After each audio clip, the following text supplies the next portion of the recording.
I hear a lot of artists doing mixtapes. They have it all wrong.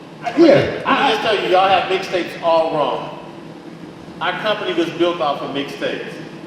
Your brand was built off of mixtapes. People didn't buy a screw tape or a Swishahouse tape because of a certain artist. They bought it because of the talent of the DJ. Because you liked the way Screw mixed, you bought a screw tape. And then you learned about the screwed up click from that. And as people got more responses, they got more freestyles. At the Swishahouse, no one bought a CD because of a Paul Wall or a Slim Thug. They weren't even with, the company started with Savoir Faire and Little Mario and Big Pig. And from that, from buying the CD because you liked Michael Watts' style of mixing, he exposed you to these artists who were doing freestyles. Based upon the feedback we got, we're like, okay, well, let's throw 2 Slim Thugs on the next one. Let's throw 3 Slim Thugs on the next one. And it's like, shit, it's enough demand to get an all Slim Thug mix CD. Today, y'all go out and do a mix CD with no demand. No one knows any of your music. You get the cheapest DJ you can find, and you wonder why this shit didn't work. It was never supposed to work. They use mixtapes to rap over other people's beats.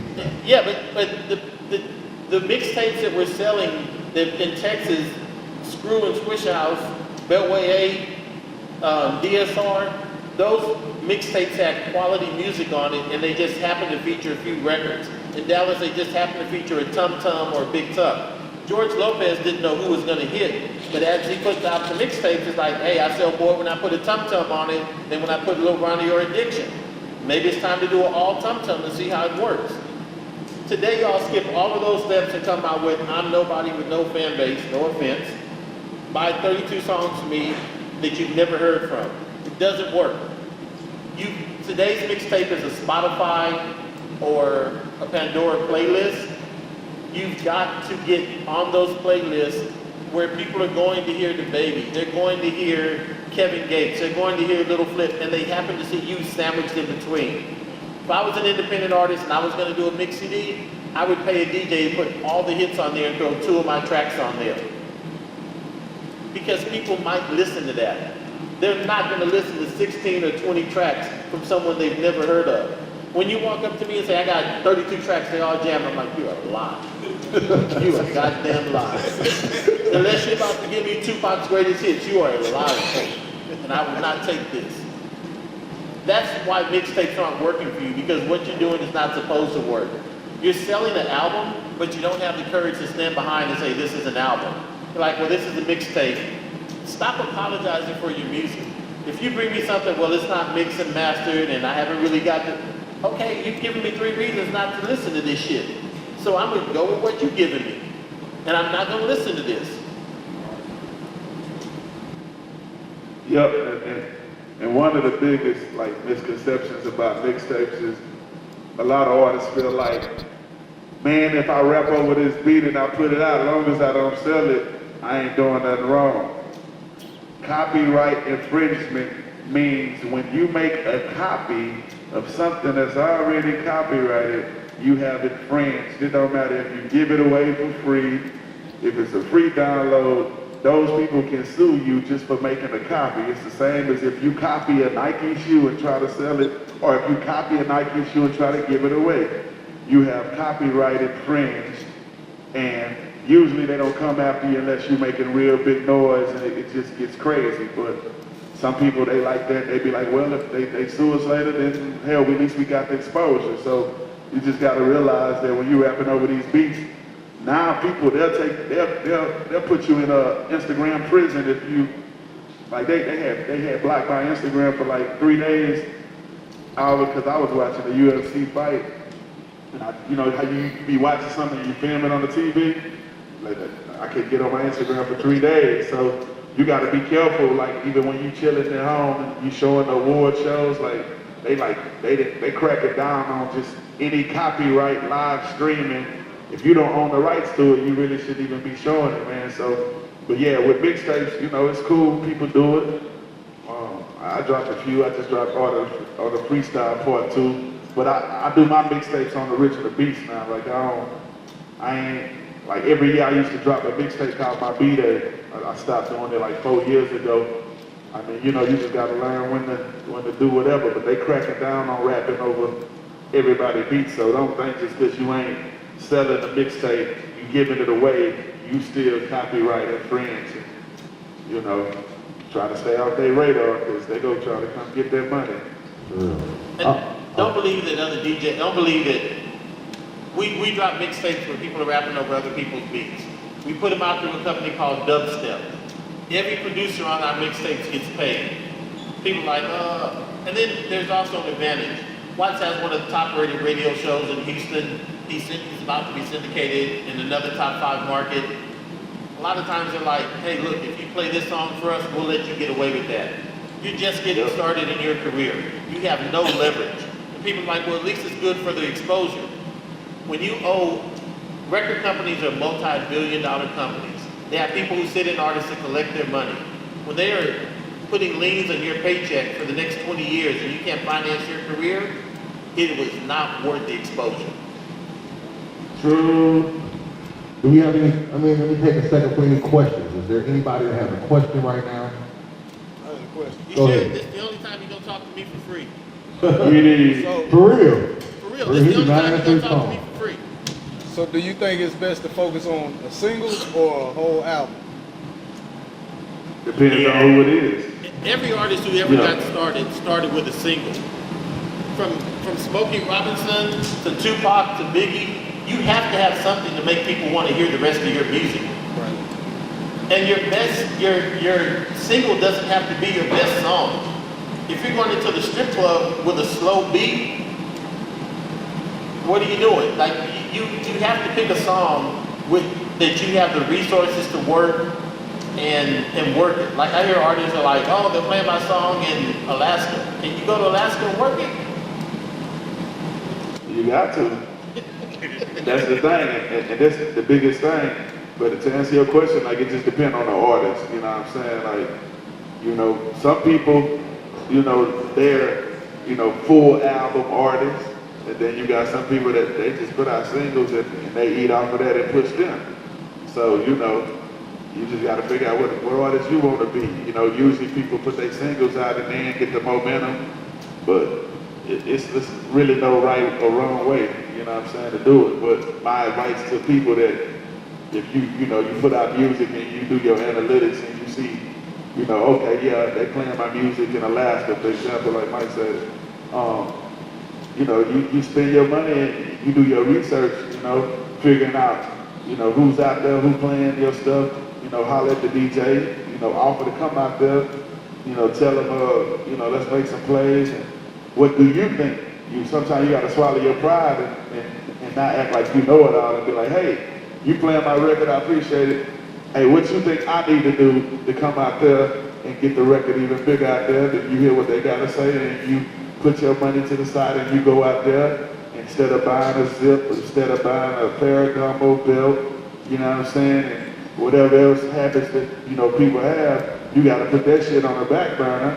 And it don't matter if you got to get on Frontier, if you got to get on a mega bus, whatever the fuck you got to do to go get to Alaska and connect with the DJ and him hook you up with his followers, because he might only have 500 followers, but across his whole Facebook and, you know, all the platforms, he might have a total of about 10,000 followers. So that's 10,000 more people you don't know.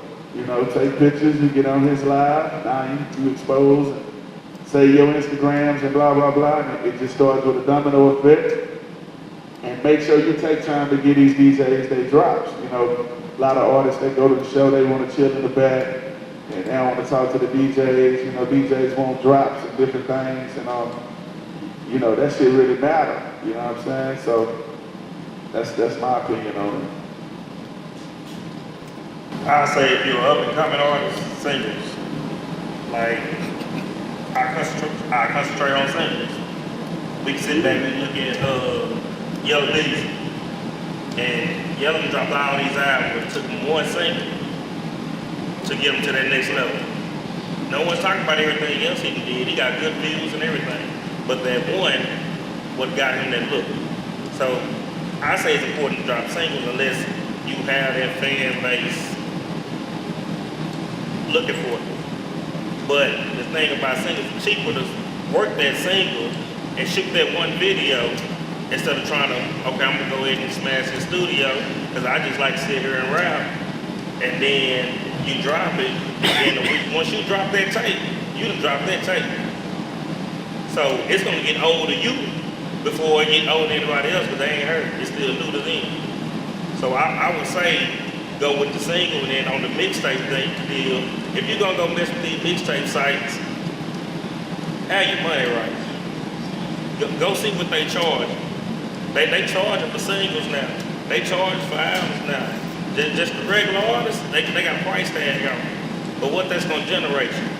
I tell you, the guys that go spend the $400-500 on my mixtapes, they get it on the front page. It might be the fourth row. It's still on the front page. So they gonna get their biggest bite that day. And that 24 hours is up there. They might get 50,000. That's 50,000 you already have. Every artist want exposure. But if you're good enough for them to keep looking back for you, and then if you work the singles, don't just work your singles on iTunes, Spotify. You gotta go work those singles on those mixtape platforms also. You want every platform to get you that most exposure for everything to come back together for you. Hope y'all understand me. One more question? Anybody else got another question? Anybody trying to get on the radio? We was gonna get on that. We was gonna get to that. Let's go ahead and kick it. I want to get on the radio. Do I need to pay 97.9 to get on the radio?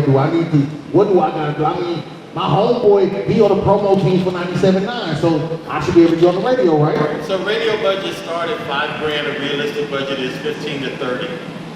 Costs about $1,000 a pop to get on a radio station.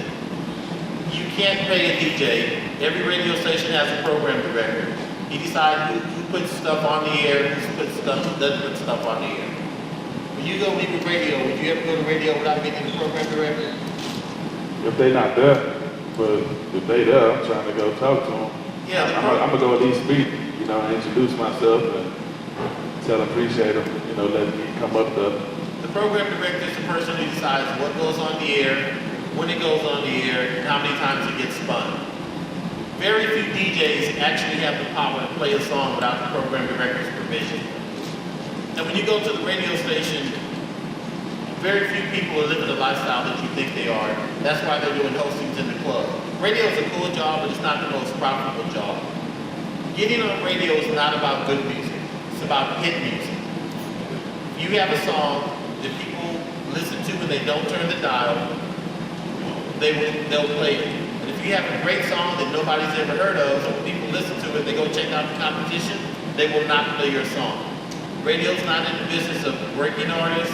They're not in the business of helping your career. They're in the business of appeasing their listeners so that they can generate ad dollars. That's their business. If you want to work radio, you are going to have to hire a radio consultant. Otherwise, it's like walking up to the trap house, knocking on the door, no one knows you. I got 30 racks, I'm trying to get in the game. They'll take it. They'll take it. Right, versus having somebody who's been in the game, who goes and has that same conversation, he leaves the product. The radio program directors don't take money from everybody walking in off the street. You gotta get a radio consultant. That's radio. And radio is where your song ends up. It's not where your song starts. If you've gone to radio and you haven't serviced every club DJ, every party DJ, every street, if you haven't done all of those things and built up a demand, you are wasting your time walking to the radio. Strip clubs. True. Still tipping. Strip clubs. Strip clubs. How important was strip clubs for you, Flip? Strip clubs is super important. Me doing music with David Banner, we from Texas, so we laid back, screwed up. But when I got to do music and even meet David Banner, like I met him way before we did music, on the streets. Like just seeing the energy he got when he performed, and like it made me look at performance from a different angle. Like, I always saw like Busta Rhymes and, Split Star and Flavor Flav, like who I think are two of the dopest hype men of all time, you know what I mean? And, it just taught me to look at performance from a different angle, you know what I'm saying? So going to the strip club and hanging with David Banner and just you know, making the crunk music and the hype music, it helped me, you know, pick different type of beats rather than all laid back. So when you listen to my music, like it's like a pot of gumbo, you know what I'm saying? I always still have my culture, H-Town shit. I don't care what album I'm working on, I'm gonna always talk about DJ Screw and the people who help me get where I'm at, no matter how much money we get. But like going to the strip club, you know, you gotta go in there and just see what people fucking with and the type of stuff that, you know, trigger people's nerves to make them want to dance or throw money. And in certain ways, you gotta put certain words into certain, you know, tempos and hi-hats and melodies and things that come into that shit. But that shit was like, you know, 20% of us, you know, my success, strip club. DJ strip club get you hot, bro. And then coming up messing with females, you gonna get them in videos. Yep. They gonna get the girls and everybody together. They gonna pull up after work. You know, it ain't all about, and we ain't in the strip club making it rain. I'm in there working. Right. You feel me? It's a difference going places. Like, Mike calls me, ATM, hey, let's go such and such. So when we hit the door, I'm working. I'm here such and such, I'm finna go find a DJ, go introduce myself, whoever else is there, go introduce myself. I remember we was, I think last year, we was at the Van Twisters and Flip there. I walk up to Flip, hey, what's going on, 18? I already know he is, bro. We good. I'm locked in. You feel me? Like, you gotta be moving. You branding yourself. When we work a record, I'm in the club meeting the DJ at 9 o'clock, not 1 o'clock. You know, Yeah. I was gonna say that. I was gonna say that. When I work a record, if you want to work a record, you need to meet the DJ at 9 o'clock when nobody else is there. You come in there at 12, 1 o'clock, bring a bottle of some weed for him, just go ahead and slide on your number, fam, when you playing your music. His mix already done. You know what I did? I used to go to the club like BG's and Onyx at like 2 in the afternoon. Yeah. When it wasn't really busy, when Go So DJ we Fresh go would be daytime, there, 10-star or Tuss would be there, and that's when, first of all, the strippers aren't paying for a certain song, they playing whatever, and then you build that rapport with that DJ, it's not busy, and then you keep going, like I say, they're gonna spend your shit just off GP. But when you're going at 12, 1 o'clock, getting to a club late, and expecting something from a DJ who's already in this mode, you want me to get out my bag for your shit that I don't know if it's good? Yeah, if you're not in the club at 9 or 10 o'clock, like if you show up at 9 o'clock and there's nobody in the club, the DJ will play your record. Yep. He's got to hear it to know if he's going to even mix it. And then ask him for specific feedback. Don't ask him if he likes it. Is the tempo right for what you do? Is the mix right for what you do? Do I need to shave off the intro? And give him the version you want him to play. Don't go into the strip club, I got my radio, my acapella, I don't need all that shit. Give me what I need, move on.